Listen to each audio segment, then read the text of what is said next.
कामाक्षि देव्यम्ब तवार्द्रदृष्ट्या मूकस्वयम् मूककविर्यथासीत् तथा कुरु त्वम् परमेश जाये त्वत्पादमूले प्रणतम् दयार्द्रे उत्तिष्ठोत्तिष्ठ वरदे उत्तिष्ठ जगदीश्वरी उत्तिष्ठ जगदाधारे त्रैलोक्यम् मङ्गलम् कुरु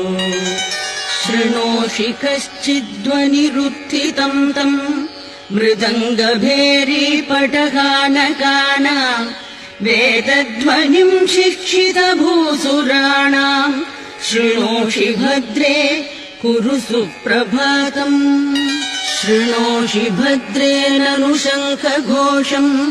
वैतालिकानाम् मधुरम् च गानम्